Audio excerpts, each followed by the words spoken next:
Notre Seigneur et Sauveur Jésus-Christ. I greet you all, precious brothers and sisters, in the name of our precious Lord Jesus Christ. Ndabasuhuza mwese bene data n'abashiki bacu b'igiciro cyinshi mu izina ry'igiciro ry'umwami wacu Yesu Kristo. Nous sommes tous reconnaissants au Seigneur qui nous accorde une telle occasion. We are all thankful to our Lord who gives us such an occasion. Twese turashimira umwami kuba yaduhaye ibihe nk'ibi ngibi. Nous venons de plusieurs endroits, de différentes villes, de différents pays. We are coming from different directions, countries and towns. Turaturuka ahantu henshi hatandukanye mu bihugu bitandukanye no mu mijyi inyuranye. Pour un but noble, celui d'écouter la parole de Dieu. For just one noble purpose, that is to hear the word of God. Kubw'intego y'igiciro kinini cyane ari cyo kumva ijambo ry'Imana. Pour ça, que le Seigneur vous accorde à vous tous qui vous êtes déplacés de différents endroits ces riches bénédictions. Then may the Lord give to all of you who came from different parts all his blessings. Kubw'ibyo mwese abaturutse ahantu hatandukanye kugira ngo mugere hano Imana ibashe kubaha imigisha myinshi. Et que cette réunion soit encore pour nous une visitation particulière du ciel. And let this meeting be once again for us a visitation from above. Iri teraniro ritubere igihe cyo kugendererwa n'ijuru.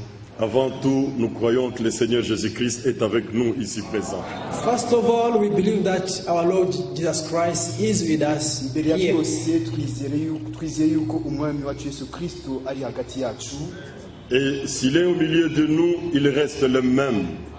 And if he is among us, he remains the same. Rero nimba ari hagati yacu ahora ari wa wundi. Ce qu'il a fait autrefois, What he did in all times, ibyo yakoze kera, il peut encore le faire ce soir.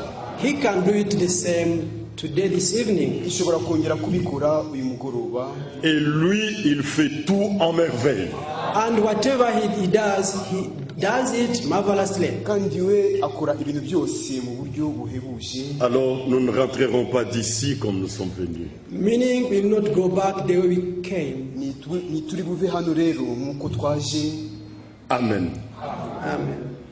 Nous venons d'Addis Abeba, de l'Éthiopie, avec Frère Franck. They are coming with Brother Frank from Addis Abeba in Ethiopia. Ati duturutse muri Addis Abeba na Ethiopia ngewe na mwene data Frank. Et Frère Inodi, et Frère Georges, Frère Inodi d'Orléans et Frère Georges de Kinshasa. With Brother Inodi from Orléans in France and Brother George from Kinshasa. Mwene data Inodi wi Orléans mu Bufaransa hamwe na mwene data George wi Kinshasa. C'était la première fois que ce pays a reçu le message pour la visitation, pour la proclamation du message. That was the first time that country received a visitation and to hear the message of God. Byari ku nshuro ya mbere icyo gihugu kigendererwa kandi kikumva ijambo ry'Imana. Et plusieurs âmes ont été bénies et ont écouté la parole de l'heure.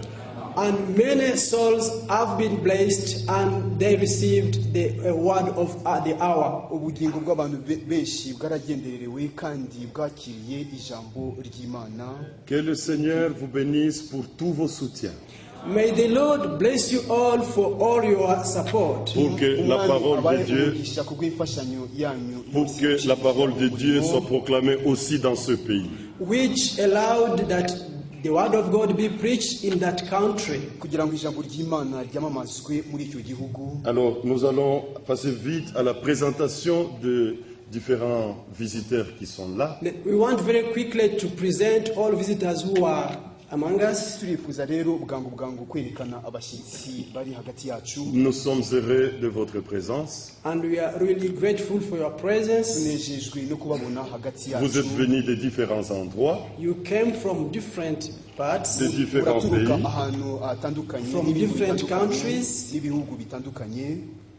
Premièrement, je crois que je dois présenter nos frères qui viennent de l'extérieur. First of all, I will start by our brothers coming from outside.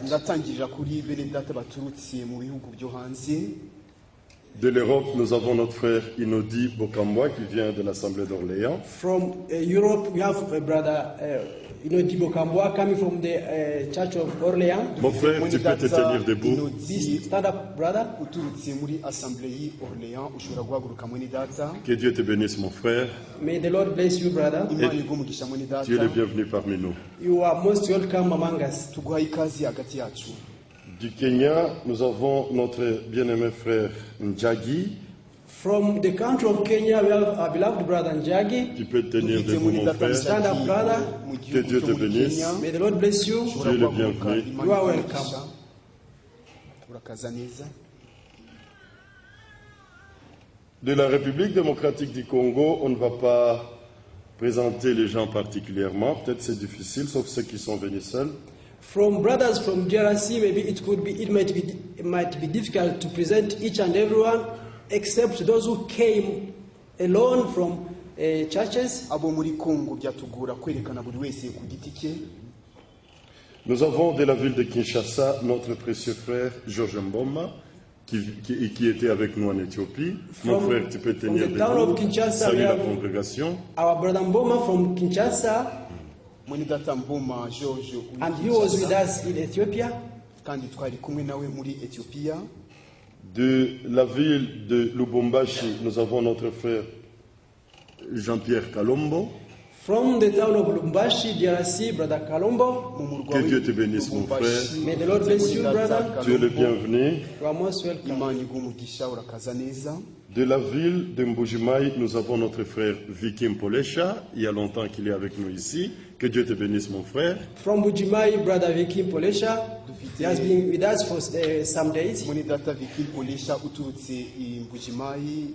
Alors, pour la première fois, nous avons notre frère Mwadi de la ville de Kalemi. And we have for the first time our brother Mwadi from Kalemi, DRC. Oui, de la République démocratique du Congo. Nshuro ya mbere dufite mwene data w'ikalemi. Tu es le bienvenu, mon frère. Mwadi urakaza You neza. are most welcome. Et il y a une représentation de l'Ouvira, il y a une visite d'Ouvira.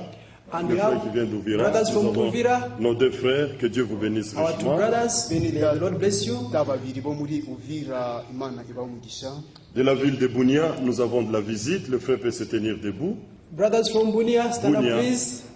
Bene data bibunya Je vois bashobora c'est écrit ici guhaguruka. Bunia, mais I apparemment can il see n'est it pas on là. the paper, Bunia, but maybe they are not yet arrived. Handitse De la Bunya, ville de ariko Beni, wenda ils ne sont pas ntibahari. encore là. Then Ici. from Beni, they Oui, are not de la yet. ville de Beni, je vois, nous avons notre frère Mambo Dufite mwene data Mambo. et notre frère Mamba. Brother Mambo and Brother Mambo Vous êtes from les bienvenus, Beni, mes you are frères. most welcome, brothers. Que Dieu vous bénisse Mwene richement. data Mamba. May the Lord bless you richly. Umwami abahe umugisha cyane. Je vois Rugari, de la ville de Rugari, nous avons de la visite aussi. From the town of Rugari, we have some visitors as well. Mu mujyi wa Rugari nawe dufite abatugenderereye. Peut-être il est là. We have the brother Que Dieu behind te there. bénisse, mon Mwene frère. data God bless you, brother. Oui. Imana iguhe umugisha mwene Alors, data. de la ville de Goma, nous avons beaucoup de frères qui sont venus. Then from the town of Goma, we have many brothers who came. Abaturitse mu mujyi wa Goma ari bene data benshi baje. Tous les frères de Goma, vous pouvez vous tenir debout. All brothers from Goma, Tous les frères qui please viennent de stand Goma, up vous from pouvez vous Goma. tenir Bene debout. data Stand bose bo up. kuri Goma nimuhaguruke. Que Dieu vous bénisse richement. God bless you richly. Imana ibahe umugisha cyane. C'est fini pour la République démocratique du Congo. That's all for the Republic of Congo. Je vois du Burundi, il y a la visite de Bujumbura. And we have some visits from Burundi, Bujumbura. Hari na bene data baturutse i Bujumbura i Mes Burundi. deux frères, que Dieu vous bénisse Our two richement. brothers, God bless you richly. Bene data babiri Imana ibahe umugisha cyane. Que Dieu soit avec vous, vous êtes les May the bienvenus. Lord be with you. You are most welcome. Imana ibane namwe muhawe ikaze. De la République de l'Ouganda, nous avons de la visite de Mukono et de Kampala. From Republic of Uganda, we have brothers from Mukono Church and Kampala Church. Abaturutse mu gihugu cya Uganda dufite bene data Oui, bari mu nous Mukono, avons notre frère muri Lubega Kampala. ici. Our beloved brother Et Omega d'autres bien-aimés frères. Bene data and other Rubega. beloved Vous êtes brothers. les bienvenus. Que le Seigneur vous bénisse You are richement. all most welcome. God bless you Mwese richly. murakaza neza Imana ibahe umugisha cyane. De la ville de Bukavu, And from the town of Bukavu, parce just que again, pour la République démocratique du Congo, on n'a pas écrit ici. Nta wibagiranye. Sentons tous à la maison. let's all feel at home. Twese Un seul sentiment nous anime, Just one feeling must be in us. hari icyifuzo kimwe dufite twese. c'est d'écouter ce que l'Esprit dit à l'Église. Just to hear what the Spirit is talking to the Ni church. ukumva icyo umwuka abwira itorero. Alors, avant que Frère Franck monte ici pour apporter la parole, And before Brother Frank come forward to bring the word of God, mbere y'uko Munirata Frank azamuka kugira ngo azane nous ijambo, accorderons 5 minutes à notre frère Georges Mboma de venir nous saluer par la parole de l'Écriture.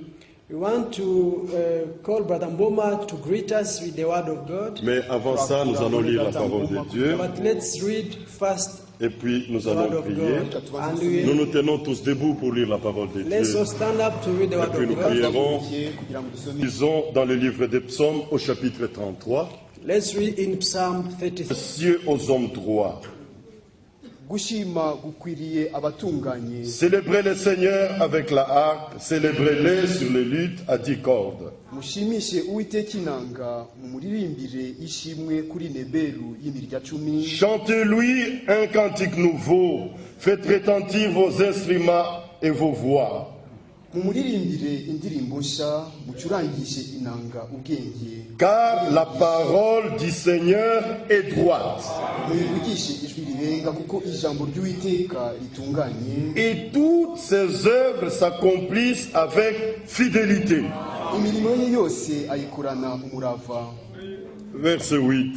Umurongo wa 8. Que toute la terre craigne le Seigneur, Isi yose yubahe Uwiteka, que tous les habitants du monde tremblent devant lui. abari mu isi bose bamutinye.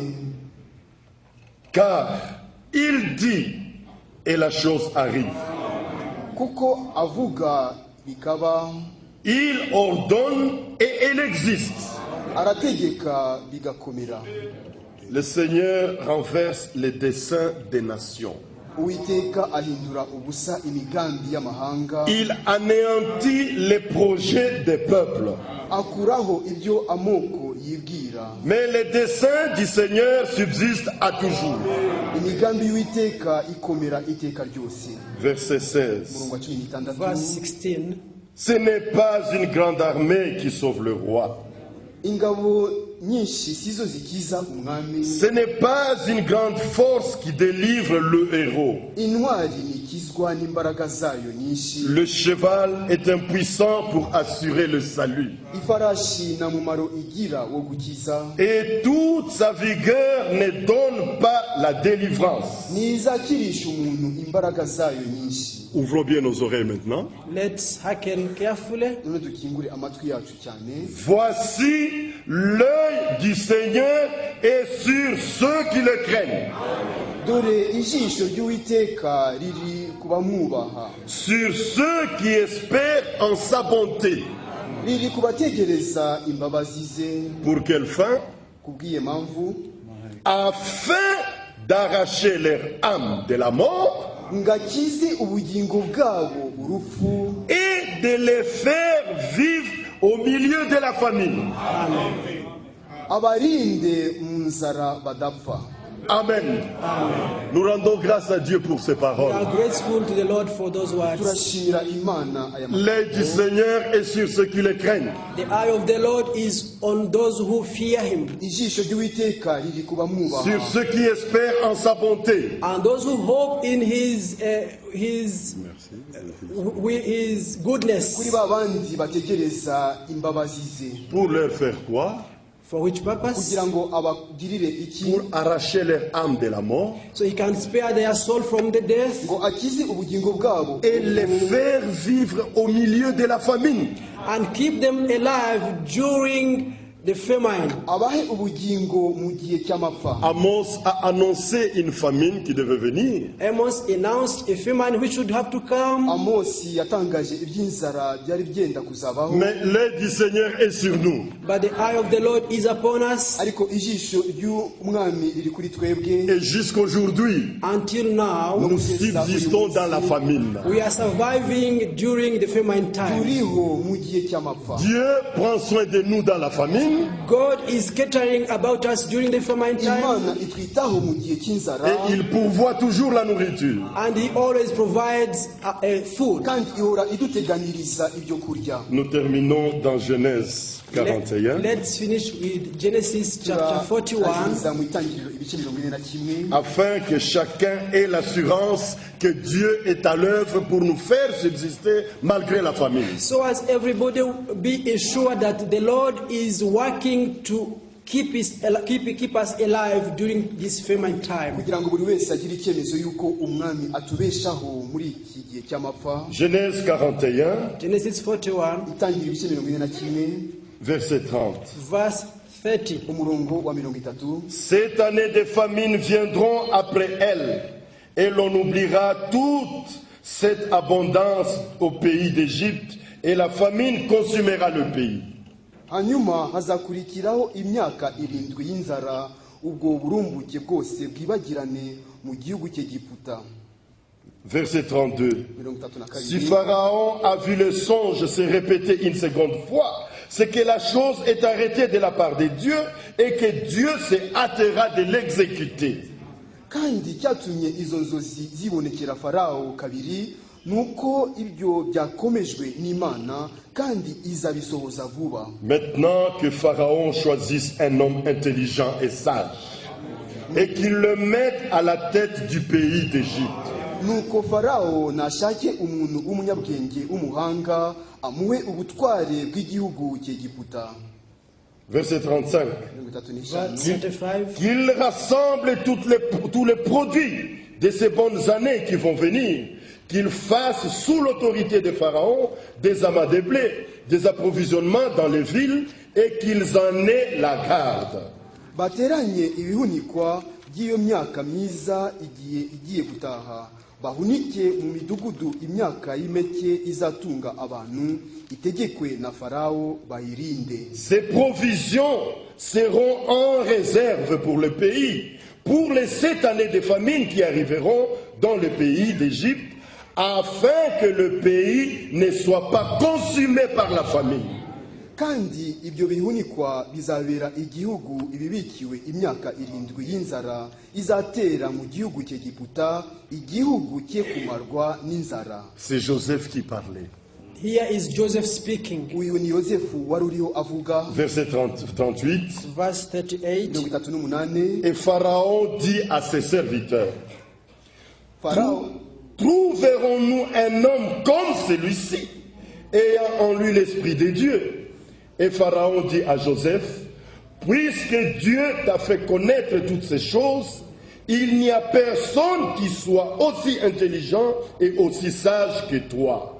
Je t'établis sur ma maison, et tout mon peuple obéira à tes ordres. Farawo abaza abagaragu be bati, tuzabona hehe umuntu umeze nk'uyu urimo umwuka w'Imana? Farawo abwira Yosefu ati, kuko Imana ikweretse ibyo byose, nta wundi munyabwenge w'umuhanga muwanye, nguhaye gutwara urugo rwanjye, kandi abantu banjye bose bazumvire icyo utegetse. Verset 55. Verse 55. 55. Quand tout le pays d'Égypte fut aussi affamé, le peuple cria à Pharaon pour avoir du pain. Pharaon dit à tous les Égyptiens, allez vers Joseph et faites ce qu'il vous dira. Igihugu cy'Egiputa cyose kibabajwe n'inzara, batakambira Farawo ngo abahe ibyo barya. Farawo abwira abanyegiputa bose ati, nimusange Yosefu mukore icyo abategeka. C'est ainsi que Dieu prit soin de son peuple au milieu de la famine. This is the way God saved his people during the famine time. Uko niko Imana yarinze ubwoko bwayo mu gihe cy'amapfa. Et c'est ainsi qu'il prend soin de nous aujourd'hui. And in the same way he is keeping us today. Ni nako itwitaho uyu munsi. Juste un cantique de méditation et puis nous allons prier. Just one song of Tous meditation and dans- all pray.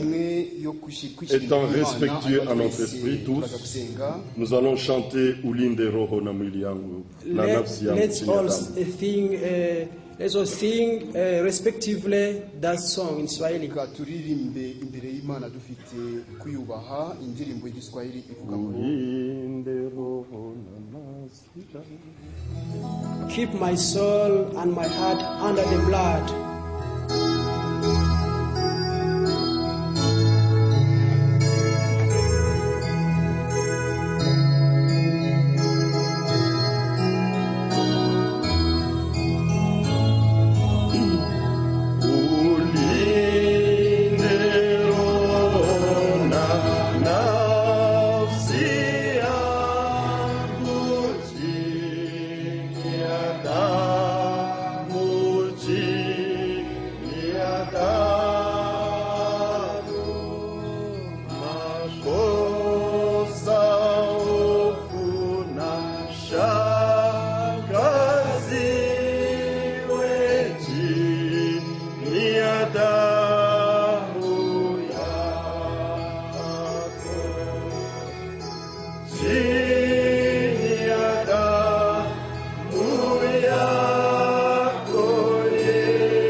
Ensemble, élevons nos voix vers le Let's Seigneur. all raise our voice to the Lord.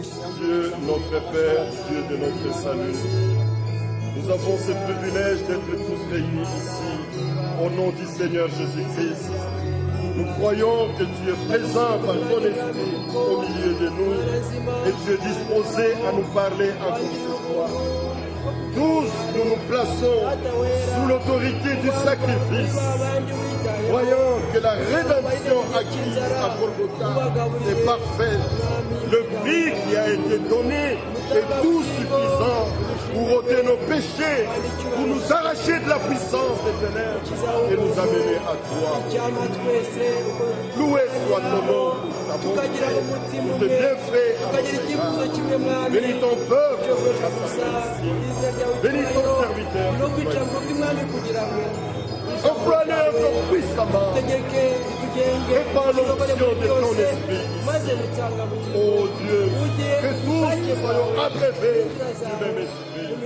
Que ta parole prenne place en nous. Établis-nous dans cette vérité jusqu'à l'éternité.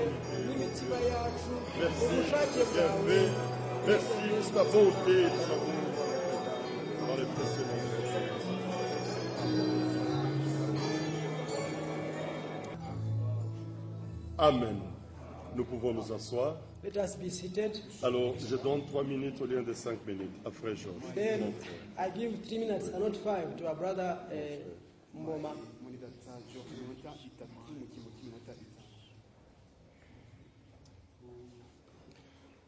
Que le Seigneur vous bénisse tous richement. May the Lord bless you all richly. Il y a des grands événements qui arrivent sur la terre. There are mighty events that happen on earth. De quoi s'agit-il? Il s'agit de Dieu qui est fidèle à ses promesses et qui les accomplit. But what it's about God who is faithful to his promises and who is fulfilling them.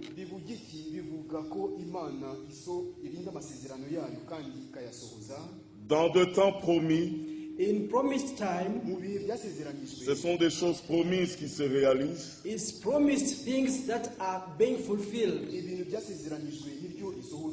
C'est le surnaturel qui descend sur la terre. It's the supernatural who comes on earth. Et sur la terre, il y a des hommes qui sont rendus témoins pour reconnaître ce que Dieu est en train de faire. And on earth, there are people that are being witness of what God is doing on earth.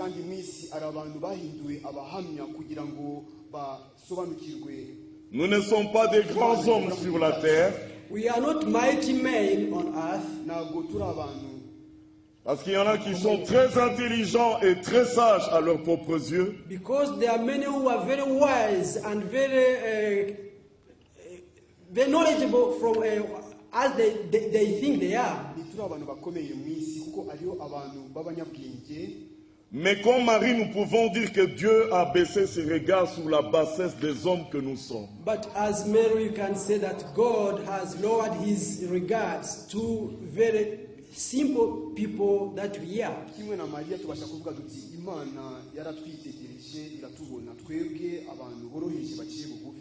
Croyez-vous que Dieu agit encore aujourd'hui? Do you believe that God is still working today? Croyez-vous que Dieu fraye son chemin encore ici sur la terre? Do you believe that God is doing preparing his way on us today? C'est pourquoi au milieu des ténèbres et de la confusion, le peuple de Dieu retrouve le droit chemin. This is why among confusion and darkness, but the people of God is finding his way.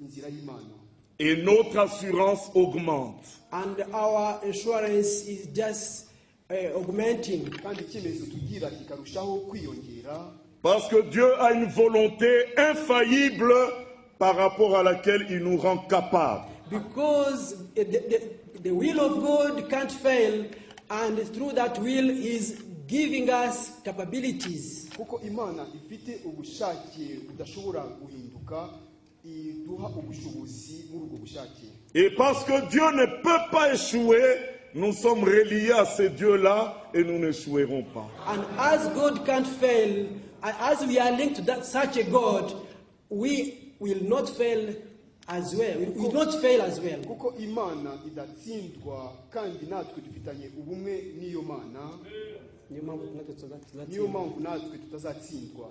Je lirai pour terminer dans 2 Pierre chapitre 3. To finish, let me read in 1 Peter chapter 3. kubwo kurangiza ndasoma muri petero wa mbere ibice bitatu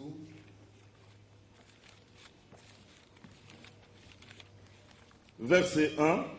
Verse 1. umurongo wa mbere Voici déjà, bien-aimés, la seconde lettre que je vous écris. Dans l'une et dans l'autre, je cherche à éveiller par des avertissements votre saine intelligence. 2 Pierre chapitre 3. petero wa kabiri ibice bitatu Second epistle of Peter chapter 3. petero wa kabiri ibice bitatu bakundwa uru ni rwo rwandiko rwa kabiri mbandikiye muri izo zombi imigambi yanjye yari yo gukangura imitima yanyu itarimo uburiganya mbibutsa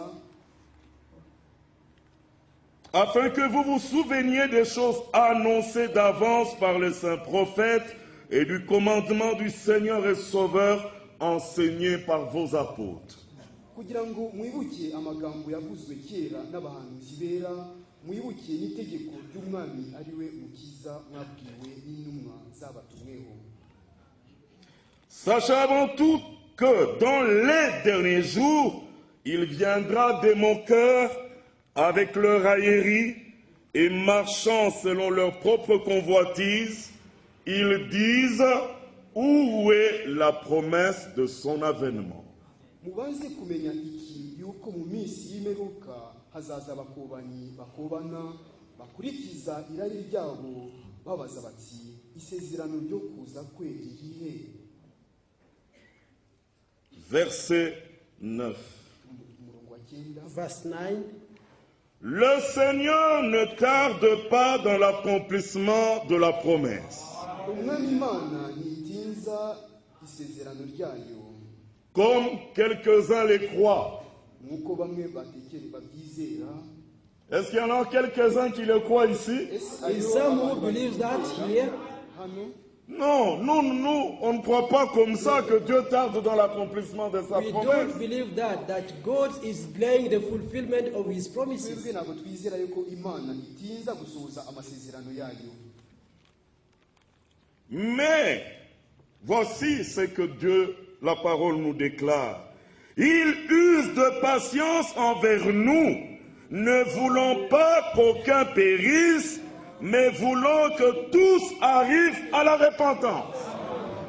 dore icyo ijambo ritubwira ahubwo itwihanganira idashaka ko agira n'umwe urimbuka ahubwo ishaka ko bose bihana. Verset 13. Verse 13. umurongo wa 13 Mais nous attendons selon sa promesse de nouveaux cieux et une nouvelle terre. kandi nk'uko yasezeranije dutegereje ijuru rishya n'isi nshya. Verset 14. Verse 14. C'est pourquoi, bien-aimés, en attendant ces choses, appliquez-vous à être trouvés par lui sans tache et irréprochable dans la paix. nicyo gituma bakundwa ubwo mutegereje ibyo mukwiriye kugira umwete wo kuzasangwa mu mahoro mutagira ikizinga mutariho umugayo mu maso ye. Sans la parole pure, impossible de nous retrouver sans tache ni ride devant lui. We can't be without spot or wrinkles if we don't have the pure word of God. ntidushobora tudafite ijambo rizima ntidushobora gusangwa tudafite ikizinga cyangwa umunkanyari. Et dans le temps qui nous est encore accordé, voici une occasion merveilleuse que le Seigneur nous donne pour nous réveiller encore. And such an occasion, it's a marvelous one that God gives us to awake us again. Mu bihe nk'ibi Imana iduha umwanya wo kugira ngo twongere tukanguke. Croyez que la patience de notre Seigneur est votre salut. Mwizere yuko kwihangana k'umwami wacu ari agakiza.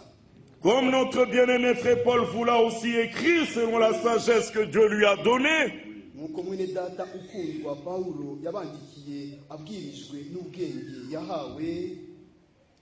C'est ce qu'il fait dans toutes les lettres où il parle des choses dans lesquelles il y a des points difficiles à comprendre, dont les personnes ignorantes et mal affermies tordent le sens comme celui des autres écritures pour leur propre perdition. Ndetse no mu nzandiko ze zose yavuze ibyerekeye ibyo icyakora zirimo bimwe biruhije gusobanukirwa ibyo abaswa bahindagurika bagoreka nk'uko bagira ibyanditswe bindi bakizanira kurimbuka. Nous n'avons pas été appelés à la perdition ou à être égarés. We haven't been called to be lost. Nitwahamagariwe kurimbuka cyangwa se kuyoba. Dans le temps de la famine, Dieu prend soin de nous. In famine time, God is caring about us. Mu gihe cy'inzara Imana itwitaho. Et que cette patience de Dieu soit pour vous le salut. Let this patience of God be salvation for you. Rero uko kwihangana kw'Imana kubabere agakiza. Rachetons le temps. Let's use usefully our time. Ucungure igihe. Que votre esprit soit tenu en éveil. Let your spirit be awakened. Umwuka wanyu ukomeze kuba ukangutse. Et qu'il rende encore nos cœurs attentifs à la parole pour bien obéir à la parole. Let God help us to pay attention on the word of God and to be obedient to the word of God. Iduhe kwita ku ijambo ry'Imana no kumvira ijambo ry'Imana.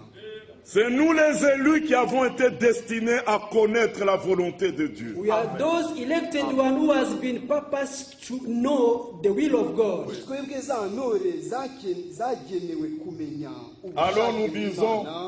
nous disons comme Moïse, si je trouvais grâce à tes yeux, fais-moi connaître tes voies. Then we can say as Moses, if we find grace in front of you, let's know your ways. Rero tuvuga kimwe na Mose duti nimba naragiriwe ubuntu imbere y'amaso yawe reka menye inzira cyangwa se menyesha inzira zawe.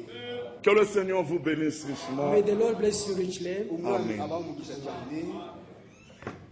Que le Seigneur bénisse notre frère Georges. May the Lord bless our brother George. Alors sans tarder, nous invitons notre frère Franck Without delay, we invite our brother Frank pour nous apporter la parole de Dieu. Twakuye Frank ngo atuzanire bring ijambo us the word of God.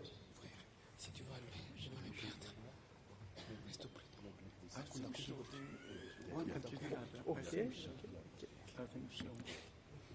I greet you all in the precious name of Jesus Christ our Lord. Je vous salue tous dans le précieux nom de notre Seigneur Jésus-Christ. Ndabashuje mwese mu izina ry'igiciro ry'umwami wacu Yesu Kristo. It is a very great privilege for me to be here today. C'est un grand privilège pour moi d'être aujourd'hui avec vous ici. Ni umwihariko ukomeye kuri njyewe kuba ndi kumwe namwe uyu mugoroba hano. When the meetings were arranged in Addis Ababa, Quand les réunions étaient arrangées pour la ville d'Addis Abeba, Mu gihe bateguraga amateraniro yo muri Addis Abeba, I had a desire to make the trip to come to Kigali. j'ai eu le désir de faire le voyage de Kigali aussi. nagize icyifuzo cyo kugenderera Kigali nayo. I believe we're in a very, very special time. Je crois que nous sommes dans un temps très très spécial. Ndizera ko turi mu gihe rwose kidasanzwe cyane. And I'm also grateful for all the brothers from neighboring countries who have come to be with us. Et je suis très reconnaissant au Seigneur pour tous les frères qui sont venus ici à partir des différents pays. Kandi ndashimira cyane ku bwa bene data baturutse mu bihugu binyuranye bageze hano. Now the brothers are able to preach and teach the word of God. Maintenant, les frères sont capables de prêcher et d'enseigner la parole de Dieu. noneho bene data bafite ubushobozi bwo kubwiriza no kwigisha ijambo I will ry'Imana. just give a testimony today.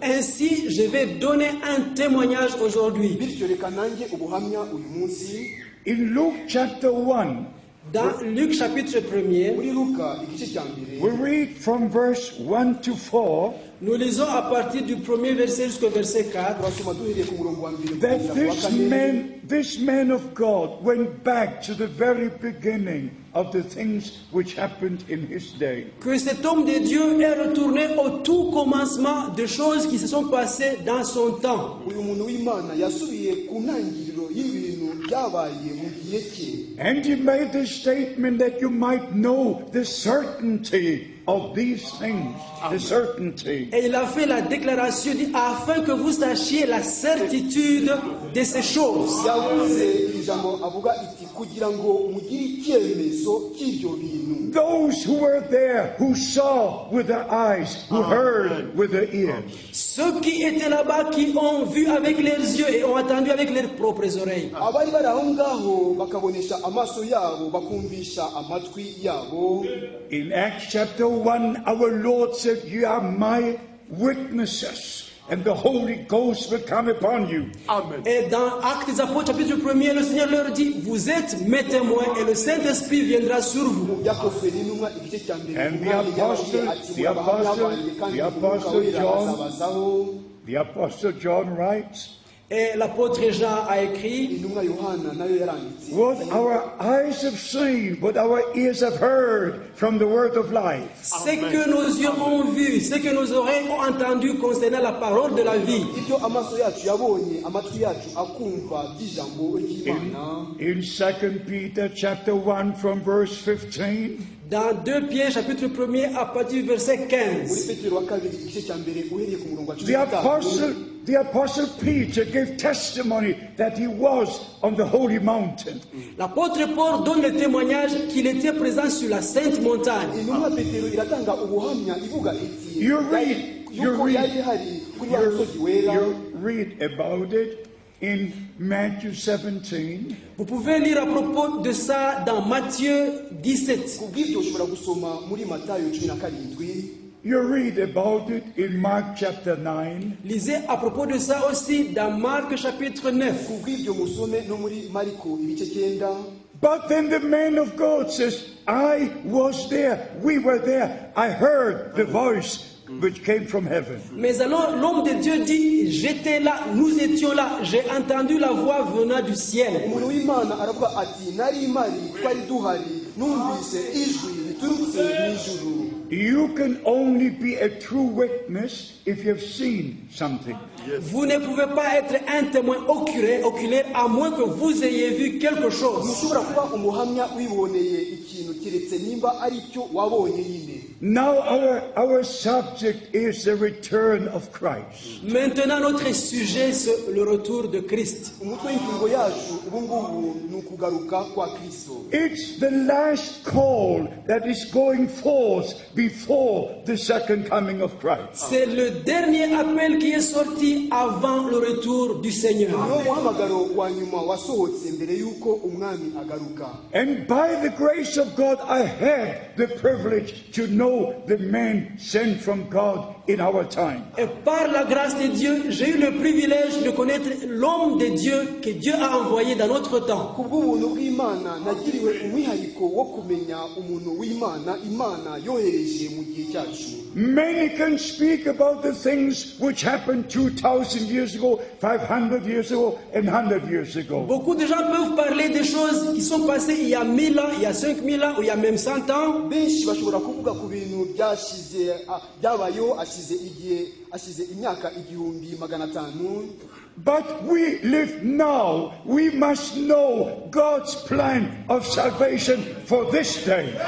Mais nous qui vivons aujourd'hui, nous devons connaître le plan du salut du Seigneur pour notre jour. twebwe abariho uyu munsi tugomba kumenya integuro y'agakiza k'umwami kubw'umunsi kubw'igihe cyacu. The New Testament begins with the fulfillment of promises from the Old Testament. Le Nouveau Testament a commencé avec l'accomplissement des promesses de l'Ancien Testament. Isezerano rishya ryatangiranye no gusohozwa kw'amasezerano yo mu isezerano rya kera. John the Baptist was a promised prophet. Jean-Baptiste était un prophète promis. Yohana umubatiza yari umuhanuzi wasezeranijwe. Isaiah chapter 40 verse 3. Isaïe chapitre 40 verset 3. Yesaya ibice 40 umurongo wa gatatu. A voice cries in the wilderness, prepare ye the way of the Lord. Une voix crie dans le désert, préparez la voie du Seigneur. Hari ijwi rirangururira mu butayu ngo mutegure inzira y'umwami. Malachi chapter 3 verse 1. Malachie chapitre 3 verset 1er. Malaki ibice 3 umurongo wa mbere. I will send my messenger before my face to prepare my ways. J'enverrai mon messager devant ma face pour préparer mon chemin devant moi. Nzohereza intumwa imbere yanjye kugira ngo inegurire inunganyirize inzira. When the time was fulfilled, Quand le temps était accompli, Ubwo ibihe byari bisohoye, heaven came down to earth. le ciel est descendu sur terre parmi nous. ijuru ryamanutse ku isi hagati yacu. The angel Gabriel visited Zacharias in the temple. Et l'ange Gabriel a visité Zacharie dans le temple. Marayika Gaburiyeli agenderera Zakariya mu rusengero. Luke chapter 1 from verse 11. Luc chapitre 1er à partir du verset 14. Luka igice cya mbere uhereye ku murongo wa Giving the promise about the birth of John the Baptist. Et il a donné la promesse concernant la naissance de Jean-Baptiste. atanga isezerano rivuga ukuvuka kwa Yohana umubatiza. God watches over his word to fulfill it when the time comes. Dieu veille sur sa parole pour l'accomplir quand le temps arrive. Imana irera amaso ijambo ryayo kugira ngo risohoze ubwo igihe kigeze. And God's time has come again. Et le temps de Dieu est arrivé encore. Nanone igihe cy'Imana kirasohoye. We are still in Bible days. Nous sommes encore dans les temps bibliques. Haracyari mu minsi ya Bibiliya. We can say like the Apostle Peter, Nous pouvons parler comme l'apôtre Pierre. Tubasha kuvuga kimwe n'intumwa Petero. we did not follow cunningly devised fables. Nous n'avons pas suivi des fables ingénieusement conçues. Twakurikije imigani y'ubwenge yahimbwe n'abantu. No, we make known to you the coming of the Lord Jesus Christ. C'est pas ainsi que nous avons fait connaître la venue du Seigneur Jésus-Christ. Uko siko twabamenyesheje kuza k'umwami wacu Yesu Kristo. You know, I met Brother Branham in 1955. Vous savez que j'ai rencontré Frère Branham en 1955. Muzi ko nahuye na mwene data Branham muri 1900. From the first meeting, I knew this is a man sent from God. Dès la première réunion, j'ai su que cet homme était envoyé de la part de Dieu. Uhereye mu iteraniro rya mbere namenye yuko uwo muntu yatumwe n'Imana. Because I was a witness. Blind received their sight, the lame walked, the deaf heard. Parce que j'étais témoin oculaire, les aveugles retrouvaient leur vue, les boiteux marchaient et les sourds entendaient. Kuko nari ndi umuhamya wiboneye n'amaso ibimuga byongera guhaguruka, ibifamatwi bikumva, impumyi zikareba. It is one thing to read Jesus Christ the same yesterday, today, and forever. C'est une chose de lire que Jésus-Christ est le même hier, aujourd'hui et éternellement. Gusoma ko Yesu Kristo ari wa wundi ejo n'uyu munsi n'iteka ryose ni ikintu. But to see Jesus Christ the same yesterday, today, and forever. Mais une autre chose est de voir que Jésus-Christ est le même hier, aujourd'hui et éternellement. Kwibonera ko Yesu Kristo ari wa wundi ejo n'uyu munsi n'iteka ryose ko adahinduka nabwo ni ikindi kintu. Even the same ministry repeated before my eyes. Le même ministère s'est répété devant mes yeux. wa murimo umwe wasubiye gukorwa imbere y'amaso yanjye. Just like our Lord could say to Nathanael before Philip called, I've seen you. Comme le Seigneur pouvait dire à Nathanaël avant que Philippe ne t'appelle, je t'ai vu. Kimwe nuko umwami yabashaga kubwira Natanayeli ati imbere yuko Filipo aguhamagara nari nakubonye. As our Lord could say to the woman at the well. Comme le Seigneur peut parler à la femme au puits. Kimwe nuko umwami yabashaga kubwira wa mugore kw'iriba What had happened in her life. Tout ce qui s'était passé dans sa vie. byabayeho mu mibereho ye yose. Brother Branham did not speak a word of the German language. Frère Branham ne parlait pas une seule parole de la langue allemande. Dr. Branham yarazi ijambo na rimwe bw'Urudage. But for every person he prayed for, God showed him a vision.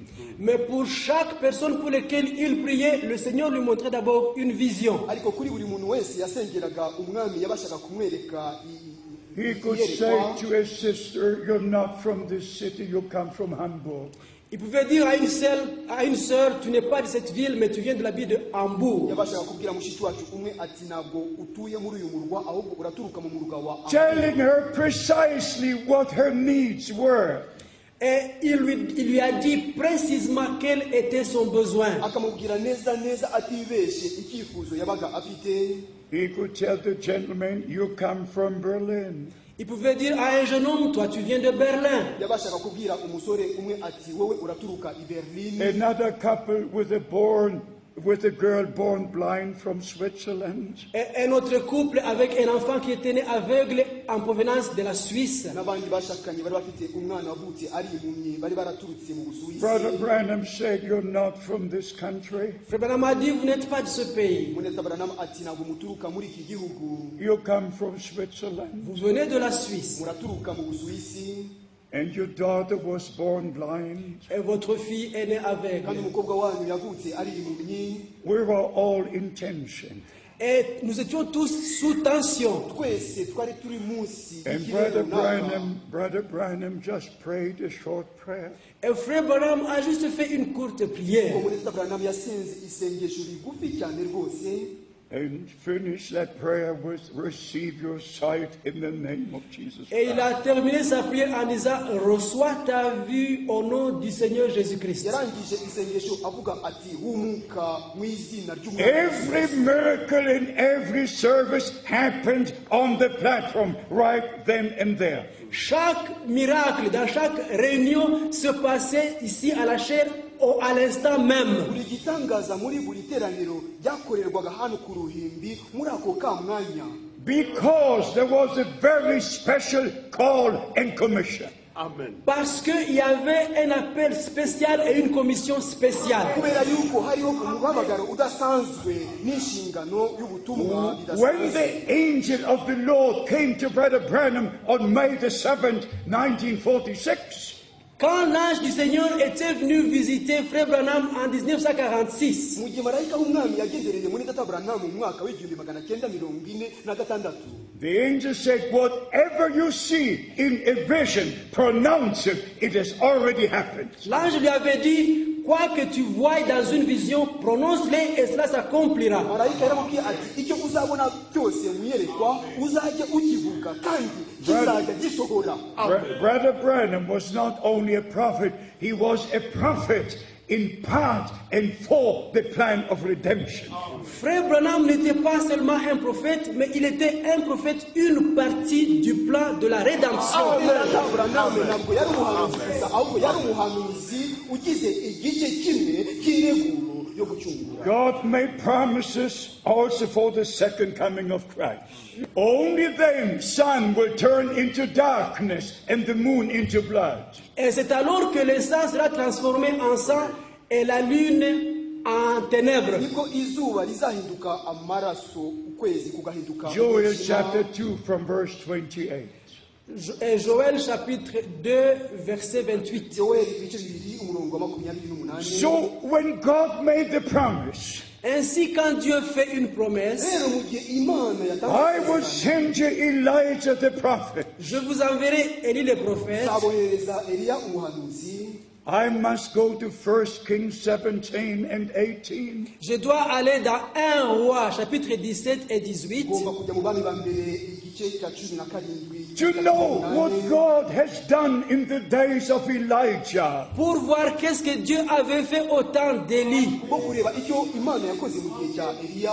All the people of Israel went their own ways. Tous les peuples d'Israël suivaient leur propre voie. ubwoko bwose bwa Isirayeli bwagendereraga mu They were worshiping on the mountains of Ephraim.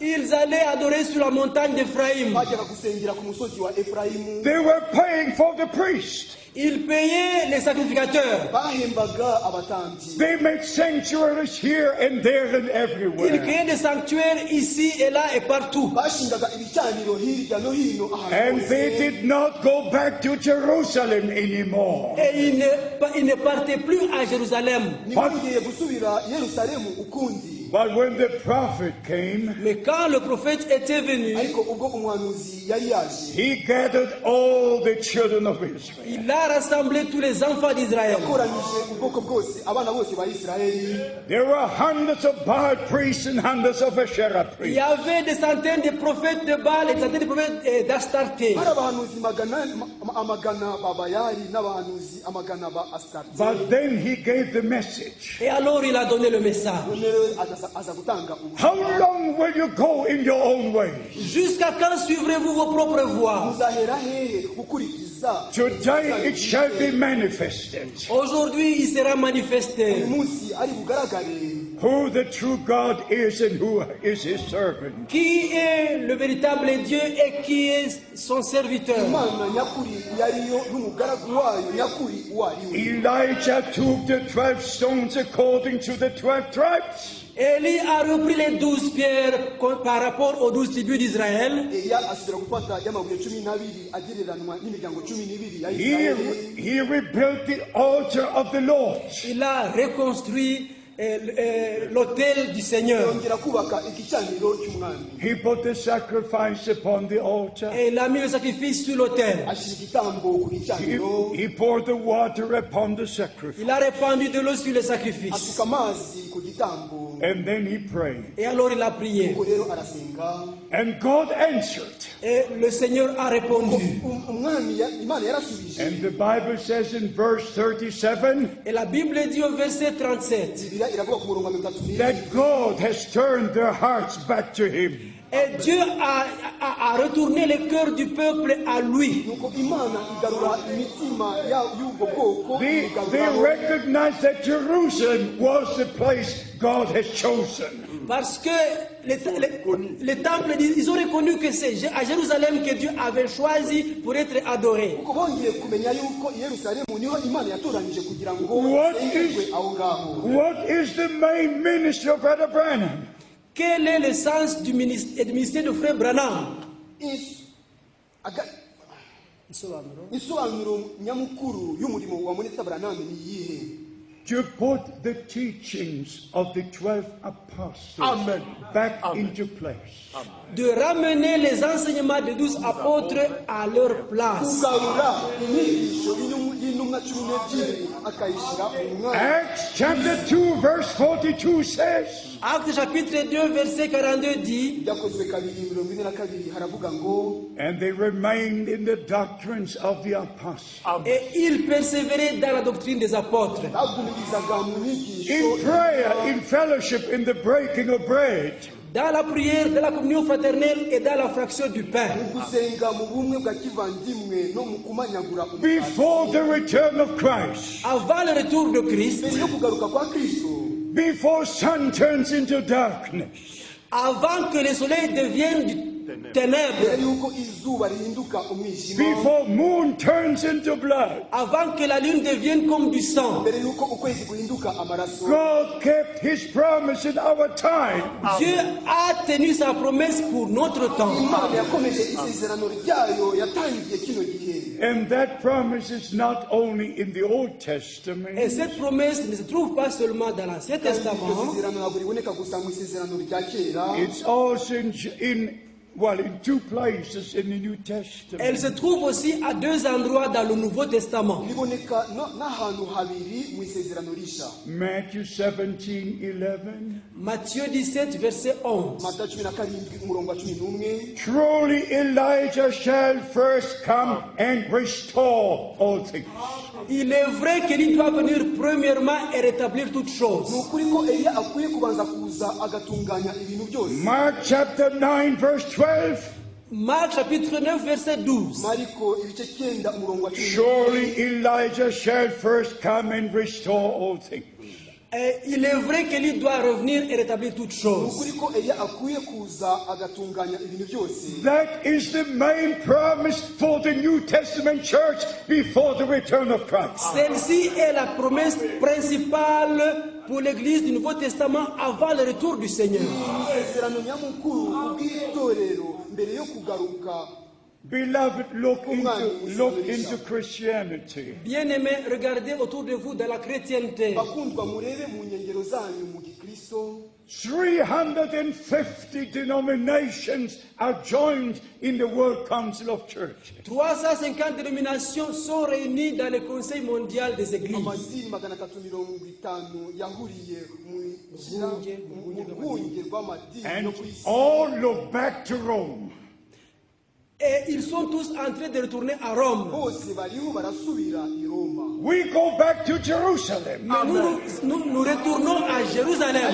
We go back to the beginning. Nous retournons au commencement. Basubira ku ntangiriro. Jesus Christ is Alpha and Omega. Jésus-Christ est l'alpha et l'oméga. Yesu Kristo niwe alfa na omega.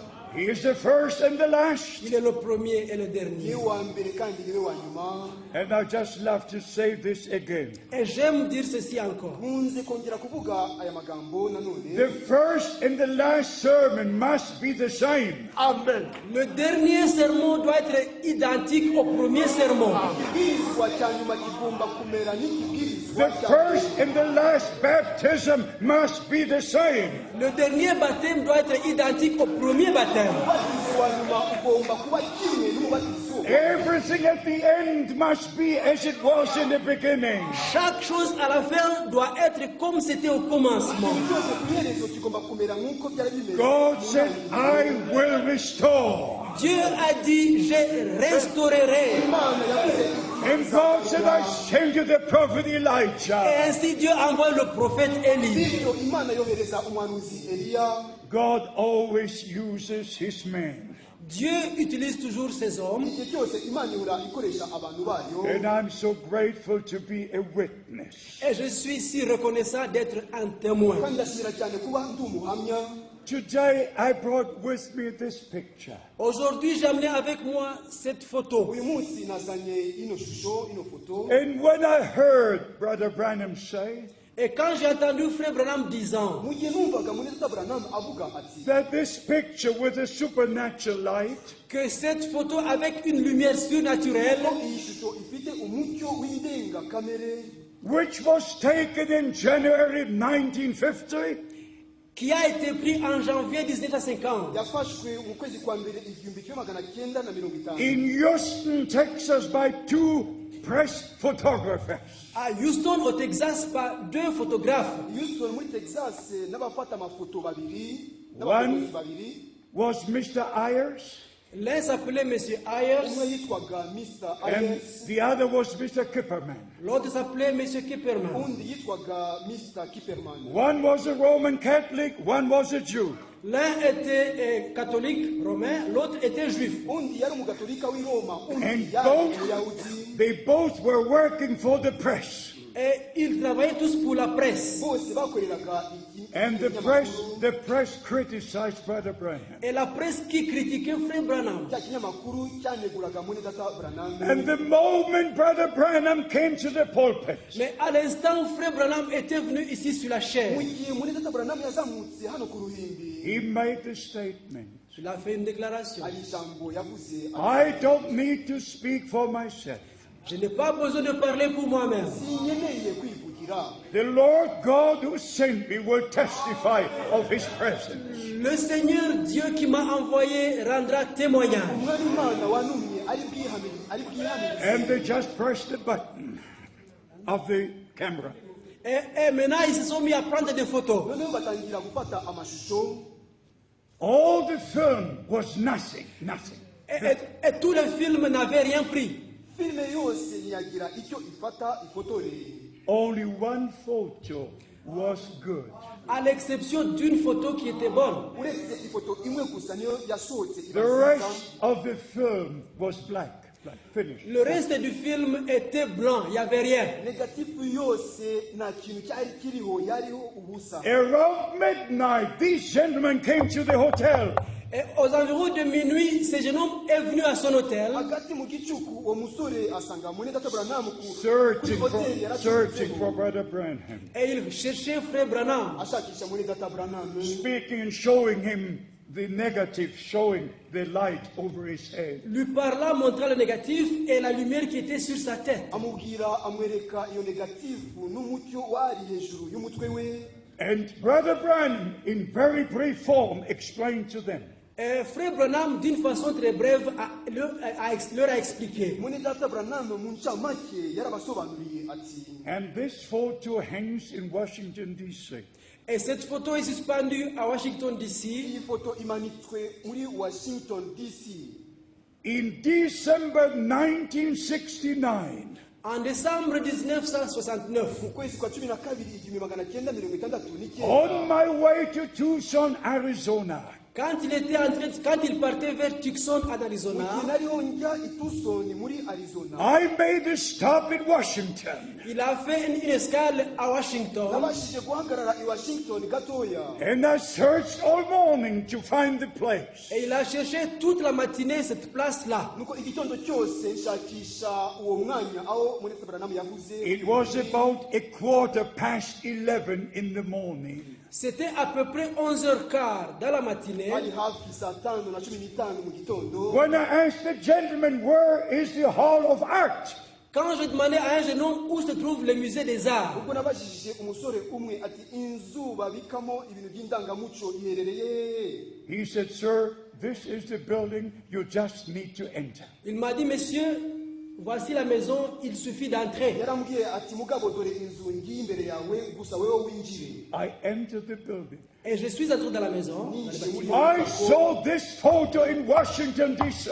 Et j'ai vu cette photo dans Washington, D.C. nabonye iyi foto mu nzu ya Washington DC.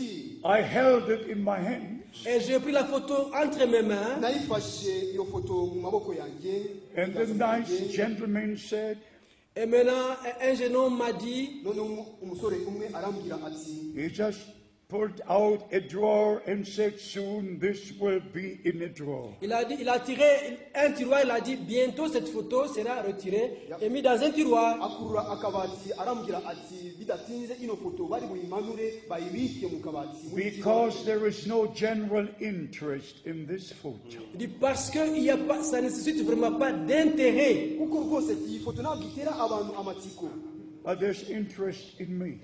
Mais il y avait de l'intérêt en moi. ariko njyewe nari mbifiteho inyungu. When Brother Branham prayed for the sick, this light came over the patient. Quand Frère Branham priait pour les malades, cette lumière venait au-dessus du malade. mu gihe Mwenedata Branham yasengeraga abarwayi uno mucyo wazaga hejuru y'umurwayi. And that's where he's seen the vision for that C'est à person. ce moment qu'il pouvait voir une vision concernant cette personne. nicyo gihe yabashaga kubona ibyo yeretswe ku bw'uwo muntu. So I became even an eyewitness in Washington, D.C. J'ai été témoin oculaire même dans Washington, D.C. rwose nibereye umuhamya w'imbonankubone ndetse muri iyo nyubako ya Washington DC. Not only in the meetings in Germany and the USA, Non pas seulement dans des réunions en Allemagne et aux États-Unis, ntabwo gusa ari mu materaniro yabereye mu Budage no muri Leta Zunze Ubumwe but za I can Amerika, confirm what Brother Branham said to be the truth. mais je peux confirmer que ce que Frère Branham a dit était la vérité. ahubwo mbasha guhamya yuko ibyo Mwenedata Branham yavuze yuko byari ukuri. Please understand things the right way. S'il vous plaît, Comprenez cela de la bonne manière. ndabinginze mubyumve mu buryo bwiza. We are not here to preach William Branham. Nous ne sommes pas ici pour prêcher William Branham. Ntituri hano kugira ngo tubwirize William Marion Branham. We are here to preach Jesus Christ. Nous sommes ici pour prêcher Turi Jésus-Christ. hano kugira ngo tubwirize Yesu Kristo. We are here to preach the Word of God. Nous sommes ici pour prêcher la parole de Turi Dieu. hano kugira ngo tubwirize ijambo ry'Imana. But how can we bypass what God in a supernatural way has done in our time? Mais comment nous pouvons passer à côté des choses surnaturelles que Dieu a fait d'une telle manière dans notre temps? Ni uburyo ki twaca iruhande rw'ibintu Imana yakoze mu gihe cyacu mu buryo nk'ubwo ngubwo. John the Baptist was a man sent from God. Jean-Baptiste était un homme envoyé de Dieu. Yohana Umubatiza yari umuntu watumwe n'Imana With the message of God to the people of God. Il avait un message de Dieu pour le peuple de Dieu. yari afite ubutumwa bw'Imana azaniye ubwoko bw'Imana. And all who believe this message Et tous ceux qui ont cru à ce message, kandi abantu bose bizeye ubwo butumwa came to the Jordan River ils sont venus à la rivière Jourdain baje ku mugezi wa Yorodani and were baptized. et ils se sont fait baptiser. nuko barabatizwa. And if you read Luke chapter 7, Et si vous lisez dans Luc chapitre 7, muramutse musomye Luka ibice 7, the Bible says the scribes and Pharisees rejected the counsel of God for them. la Bible dit que les pharisiens ont rejeté le plan de Dieu en ce qui leur concernait. Bibiliya ivuga yuko abafarisayo banze inama y'Imana ibareba Because they refused to be baptized with the baptism of John.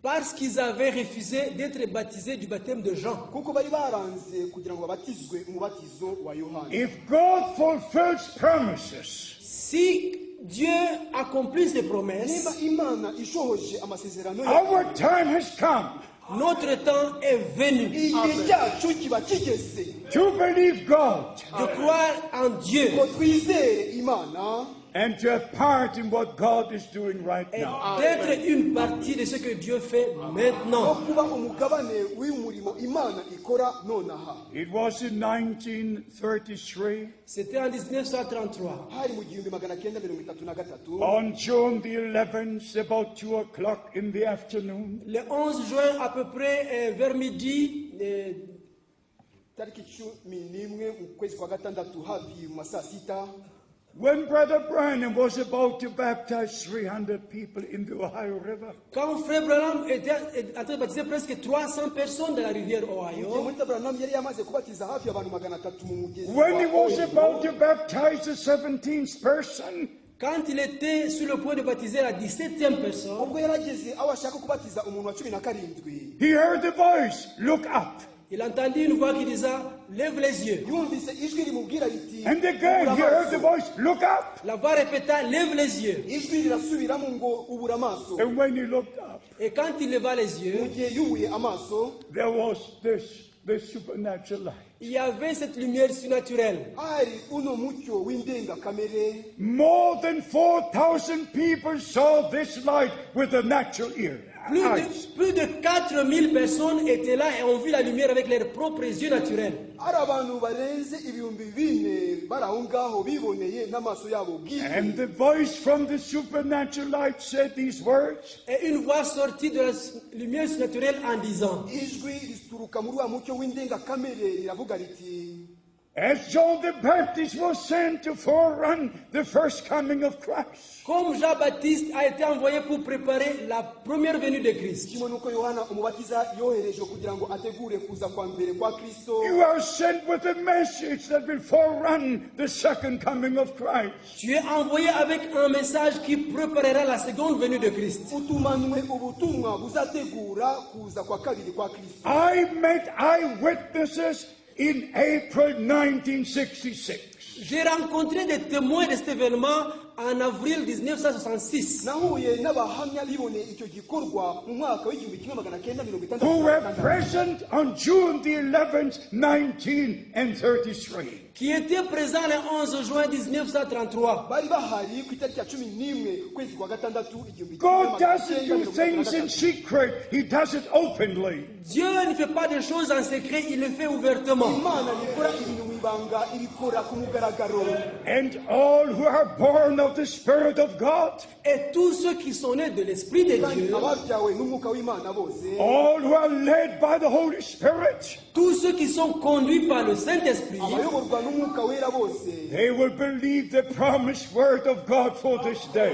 certainement qu'ils croiront la promesse de Dieu pour aujourd'hui. nta kabuza bazizera isezerano ry'Imana kubw'umunsi wa And none. they will have part in what God is doing right now. Et ils seront une partie de ce que Dieu fait kandi maintenant. bazahinduka umugabane w'igikorwa Imana iriho ikora ubu ngubu. My beloved brothers and sisters, Mes bien-aimés frères et sœurs, bakundwa bene data na bashiki banjye, this is the greatest time in all the history of mankind.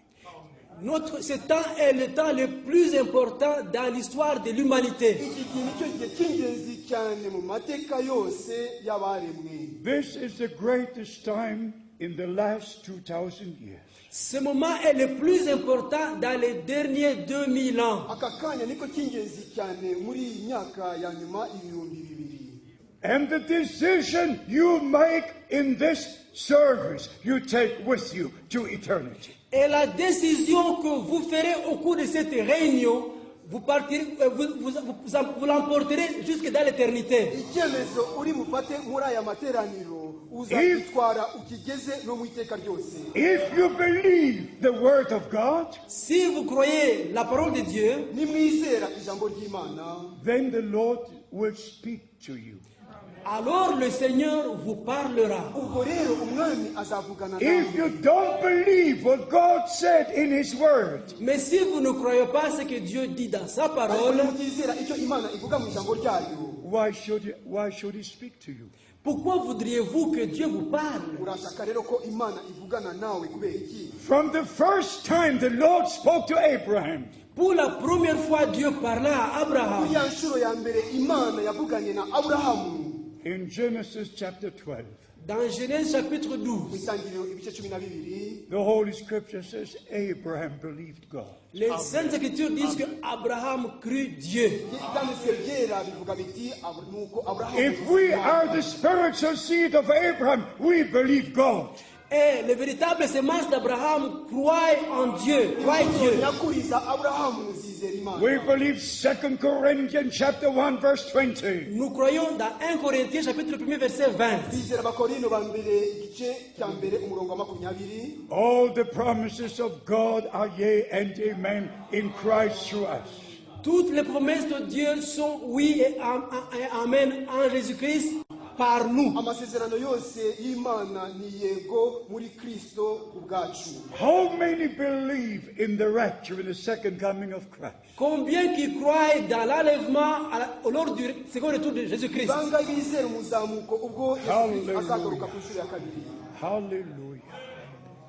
This is calling out time. Ce temps est le temps d'appel à sortir. iki ni igihe cyo guhamagarirwa This is gusohoka. preparation time. Ce temps est le temps de la préparation. igihe cyo gutegurwa. This is restoration time. Ça, c'est le temps de la restauration. iki ni igihe cyo kugarurirwa. This is God's time for God's people. Ce temps est le temps de Dieu pour le peuple de Dieu. iki ni igihe cy'Imana kubw'ubwoko bw'Imana. I'm under great expectation. Je suis dans une grande attente. mfite kurindira kwinshi cyane. I'm under great expectation. Je suis dans une grande attente. mfite kurindira kwinshi, mu kurindira kwinshi cyane. We're not only in the end time, Nous ne sommes pas seulement au temps de la fin, ntitugeze gusa mu gihe cya nyuma. we're at the end of the end time. nous sommes à la fin du temps de la fin. tugeze ku iherezo ry'igihe cy'iherezo. And the last call is going out to all the nations. Et le dernier appel est en train de sortir vers toutes les nations. kandi umuhamagaro wa nyuma uriho uratangwa mu mahanga yose.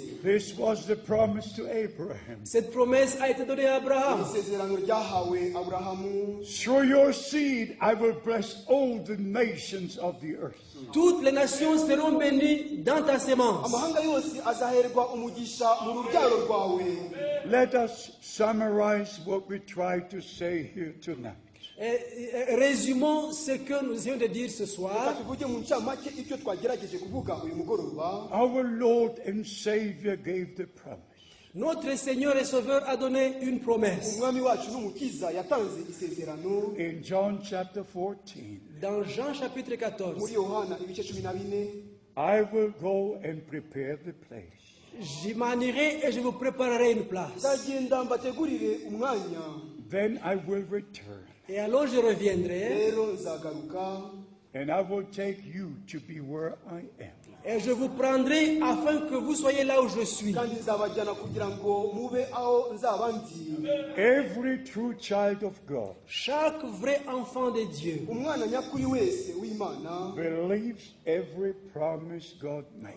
croit dans chaque promesse faite par Dieu. yizera buri sezerano ryose ryatanzwe And n'imana. by the Holy Scriptures we understand Et nous comprenons par les Saintes Écritures dusobanukirwa That- bw'ibyanditswe byera that the restoration must take place. que la restauration doit avoir lieu. yuko kugarurirwa kugomba kubaho. The calling out must take place. L'appel à sortir doit avoir lieu. guhamagarirwa gusohoka bigomba kubaho. Ye my people, come out from among them and be ye separate, says the Lord. Vous, mon peuple, sortez du milieu d'eux et séparez-vous, dit le Seigneur. mwebwe bwoko bwanjye musohoke hagati yabo mwitandukanye, niko umwami avuga. Just like the children of Israel returned from all countries into the promised land, Comme les enfants d'Israël ont quitté différents pays pour retourner dans leur terre promise. nuko ubwoko bwa isiraheli bwasohotse mu mahanga atari amwe kugira ngo basubire mu gihugu all cyabo the cyasezeranyijwe. true children of God all over the earth C'est ainsi que tous les vrais enfants de Dieu dans le monde entier uko niko abana b'imana nyakuri bose mu isi yose return to the promised word of God for this day. doivent retourner dans la parole de la promesse pour aujourd'hui. bagomba kugaruka mu ijambo ryasezeranijwe. We are the children of promise. Nous sommes les enfants de la promesse. turi abana b'isezerano. We believe the word of promise. Nous croyons la parole de la promesse. twizera ijambo ry'isezerano And we receive the spirit of promise. Et nous recevons l'esprit de la kandi promesse. twakira umwuka w'isezerano. Don't miss the day of God's visitation. Ne manquez pas le jour de la visitation de Dieu. ntimucikwe n'umunsi wo kugendererwamo n'imana. I say again, Je répète, nongeye kubisubiramo.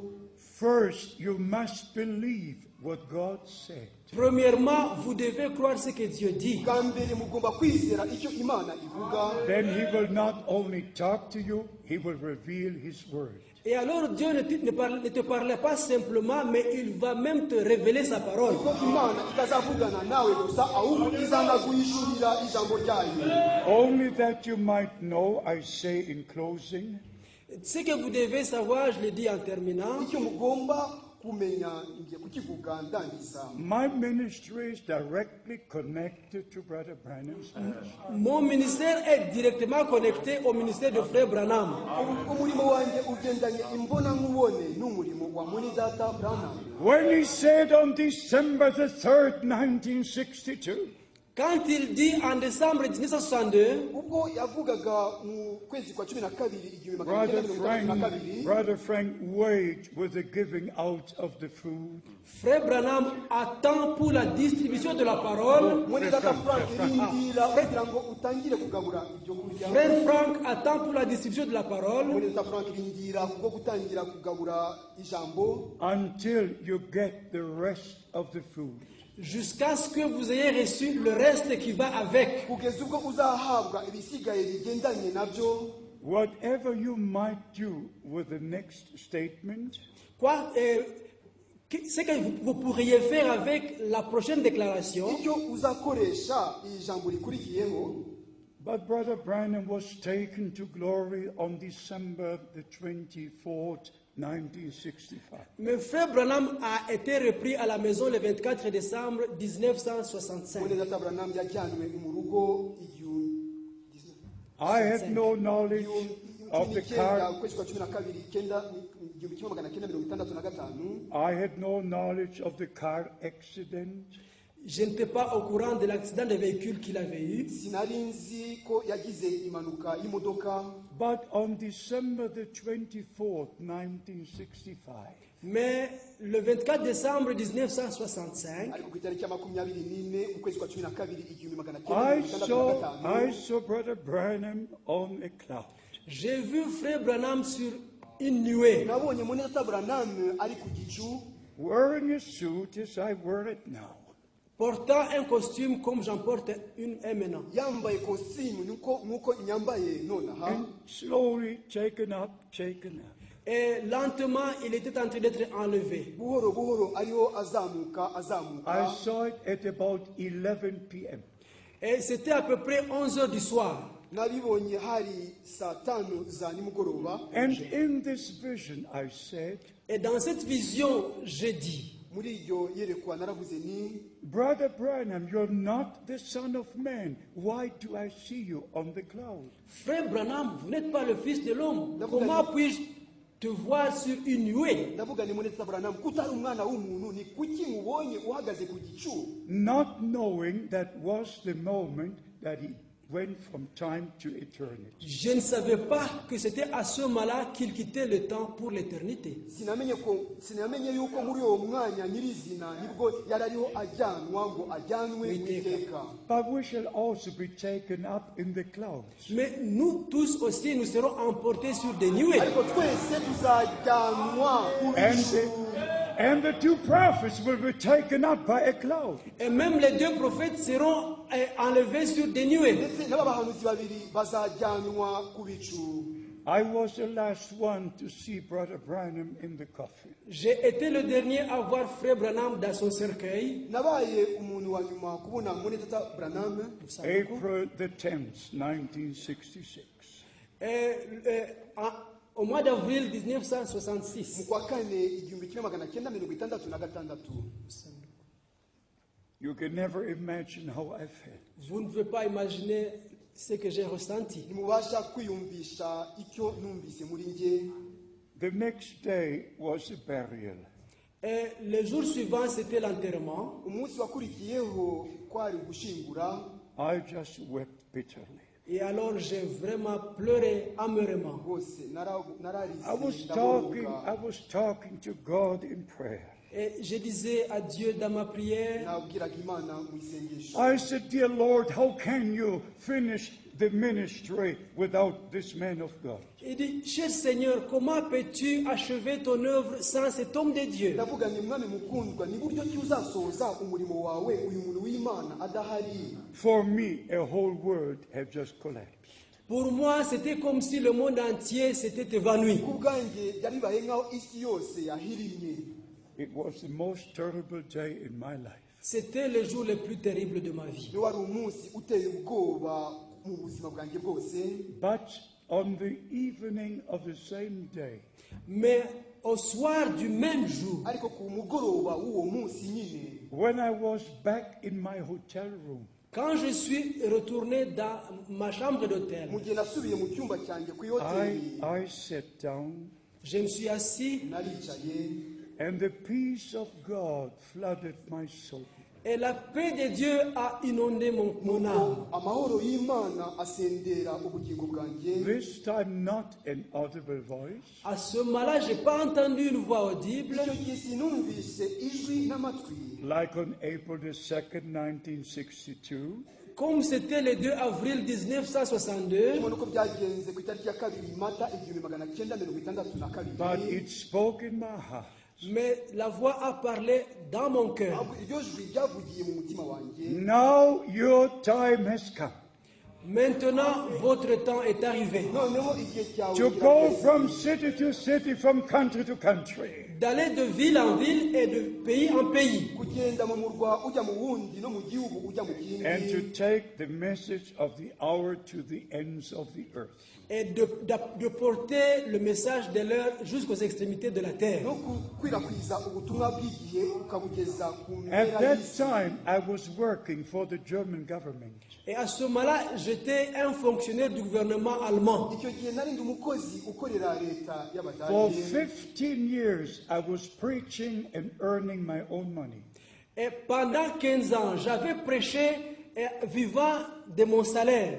muri iyo myaka 15 nabwirizaga mbeshwaho n'umushahara wanjye. But after I returned from the USA, from that funeral, Mais quand je suis revenu des États-Unis de l'enterrement, ubwo natahutse mvuye muri Amerika mvuye gushingura, I gave my notice and I stopped working.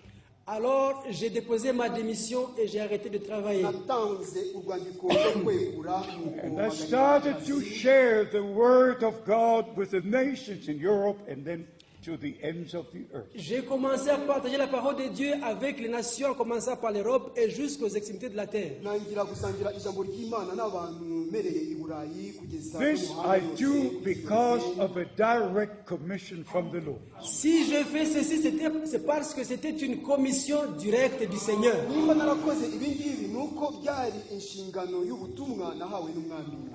I've personally been to 155 countries. J'ai personnellement été dans 155 pays. ubwanjye nageze mu bihugu 155. I look back to all these many years.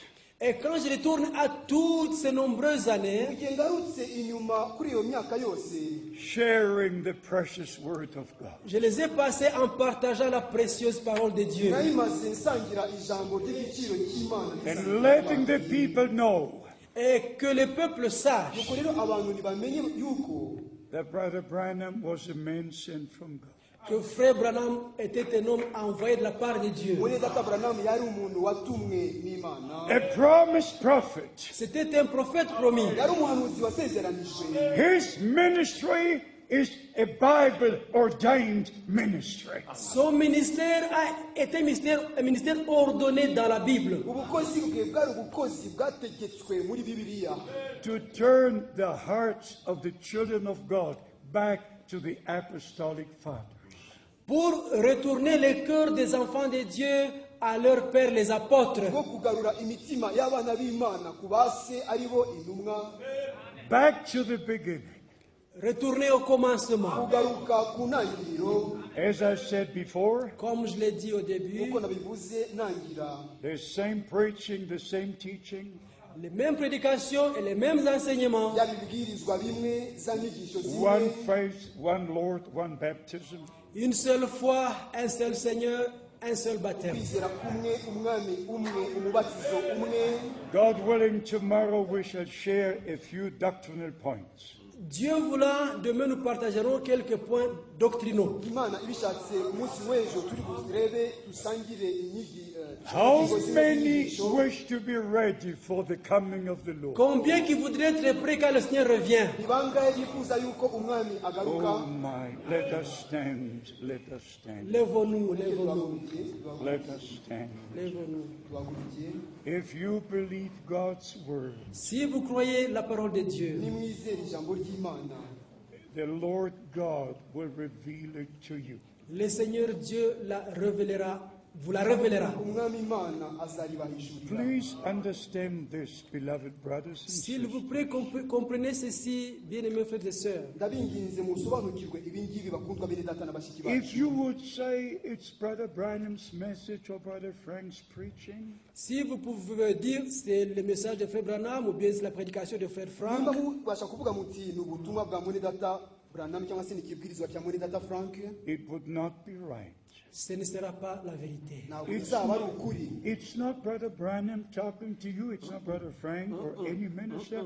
The Lord speaks by His word. Ce n'est pas Frère Branham qui vous parle ou Frère Frank ou notre ministère, mais c'est Dieu qui vous parle par sa parole. ntabwo ari mwene data Branham uvugana namwe cyangwa se mwene data Frank uvugana namwe If cyangwa se you undi read mukozi wose, Revelation ahubwo 2 and Imana 3. ivugana namwe binyuze mu ijambo ryayo. Selon Apocalypse chapitre 3, kimwe n'ibyahishuwe ibice Deux et bitatu. trois. et si vous lisez dans Apocalypse chapitre 2 et 3, uramutse usomye ibyahishuwe ibice bibiri n'ibice bitatu, 7 times the Lord addresses the messenger. 7 fois le Seigneur a parlé à ses messagers. umwami yavuganye n'intumwa ze inshuro ndwi, And the messenger brings the message. Et c'est le messager qui amène le message. intumwa niyo yajyanaga noneho ubutumwa. But it also says 7 times, Mais il est aussi dit 7 fois, ariko nanone havuzwe inshuro ndwi, Whosoever has an ear, let him hear what the Spirit says unto the churches. Que celui qui a des oreilles entende ce que l'Esprit dit aux églises. ufite amatwi niyumve icyo umwuka abwira amatorero. You must not only hear the messenger, you must receive divine revelation. Il ne suffit pas d'écouter le messager, mais vous devez aussi recevoir la révélation divine. ntihagije kumva intumwa ahubwo mugomba noneho no kwakira guhishurwa kw'Imana. I'm sorry to say there are many directions within the message. Je m'excuse de dire qu'il y a beaucoup de directions dans le message. mbabarire kuvuga yuko ariho ibyerekezo byinshi mu butumwa bw'igihe. And in every direction which is not according to the word of God, Et dans chacune de ces directions qui n'est pas en accord avec la parole de Dieu, kandi muri buri ibyo byerekezo byose bidahuza n'ijambo the ry'Imana, brothers use the same terminology. les frères utilisent la même terminologie. bene data bose bakoresha imvugo imwe. The prophet said, the prophet said, the prophet said. Le prophète a dit, le prophète a dit, le prophète a umuhanuzi dit. yaravuze, umuhanuzi yaravuze, umuhanuzi yaravuze. But if you are led by the Holy Spirit, Mais si vous êtes conduit par l'Esprit de Dieu, ariko nimba muyobowe n'umwuka w'Imana, you take everything the prophet said back into the word of God. vous prendrez chaque chose dit par le prophète et vous le ramènerez dans la parole de Dieu. muzafata And ikintu then- cyose cyavuzwe n'umuhanuzi mukigarure ku ijambo ry'Imana. And then we all believe the same thing. Et à ce moment-là, nous tous, nous croirons la même chose. icyo gihe rero nibwo twese Because tuzizera we're kimwe, led by the Holy Spirit. Parce que nous serons conduits par le Saint-Esprit. kuko tuzaba This is tuyoborwa God's n'umwuka time. wera. This is God's time. Ceci est le temps de Dieu. iki ni igihe cy'Imana To stop all these directions D'arrêter toutes ces différentes voies cyo guhagarika ibyo byerekezo and byose, call them back to God and the word of God. et de revenir à Dieu et à sa parole. kugarukira Imana n'ijambo We ryayo. must unite under Jesus Christ, the head of the church. Nous devons être unis sous Christ, la tête de l'Église. tugomba kugira ubumwe munsi y'umutwe ari we Kristo, umutwe w'itorero. How many agree with this? Combien qui sont d'accord avec cela? bangahe bemeranije n'ibyo ngibyo? Brother, you just come and pray. God has done the work. Yeah, yeah. You just pray. Frère, venez prier seulement. Dieu a déjà fait le travail. Musenge gusa, Imana imaze Nous allons incliner nos têtes.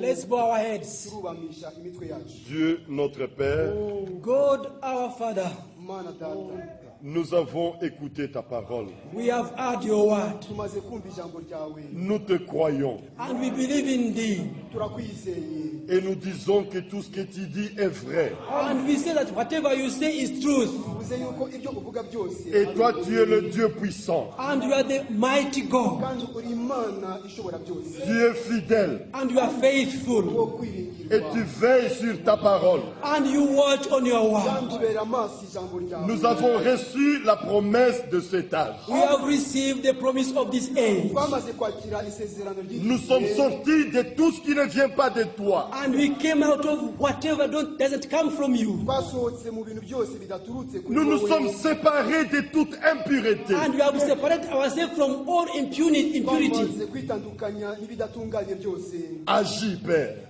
Then act, Father. kora rero data, Confirme ta parole. Confirm thy word. Envoie la pleine restauration. Send the full restoration. ohereza kugarurirwa kuzuye, Que ce qui est écrit dans la Bible Let what that is written in the Bible soit une réalité be reality dans la vie de tout celui qui croit. in the life of whoever believes. ubuzima bwa buri muntu wese Bénis wizera. ces riches paroles en nous Bless the rich words in us. umugisha aya magambo et y'ubutunzi, accorde-nous de nous retrouver tous dans la disposition d'attente And give us to be in the expectation, uduhe twese gusangwa mu myitegurire yo car quelque gutegereza, chose de grand va s'accomplir bientôt. because something mighty is about to happen. ko ari ikintu gikomeye kigiye gusohora bidatinze. Nous sommes la dernière génération We are the last generation, nicyo gisekuruza cya et nyuma, c'est à notre temps que tu vas venir. and you are going to come in our mu time. gihe cyacu nibwo ugiye Nous kuza. t'attendons, Seigneur We Jésus, are waiting you, Lord Jesus. et nous disons, viens, Seigneur Jésus. And we say, come, Lord Jesus. kandi turavuga duti ngwino, Maranatha, Maranatha. Honneur, gloire et louange honor, glory, and te praise soient rendus before you. au nom de notre In the Seigneur name of our Lord et Sauveur and Jésus-Christ. Savior Jesus Christ. Amen. Amen. Amen. Receive divine revelation. Recevez la révélation divine. mwakire kuyishurirwa kw'Imana. Receive divine inspiration. Recevez l'inspiration divine. mwakire guhumekerwa Receive n'Imana. divine orientation. Recevez la divine orientation. This is the hour. Ceci est l'heure. Praise be to God. Gloire soit à Dieu. Hallelujah. Amen. This is the day the Lord has C'est made. le jour que le Seigneur a fait. uyu ni umunsi umwami yakoze. Maranatha, Alléluia. Maranatha, Alléluia. Maranatha, Alléluia. Jésus vient, son festin est prêt. Oh Maranatha, Maranatha, Alléluia. Maranatha, Alléluia. Maranatha, Alléluia. Jésus vient, son festin est préparé. Amen. Nous pouvons nous asseoir. Let us be seated. Je crois que tous nous avons été bénis. I believe you have been blessed, all of us. Ndizera ko twese twahawe umugisha. Et pour cela, nous disons tous que le nom de Dieu soit loué. And for that, we all say, may the name of the Lord be praised. Kubw'ibyo turavuze tuti izina ry'umwami rihimbazwe. Nous sommes arrivés à la fin du service de ce soir. We have reached the end of the service of this evening. Tugeze ku iherezo ry'umurimo w'uyu mugoroba. Nous nous retrouvons encore demain We'll meet again tomorrow. Turongera guhura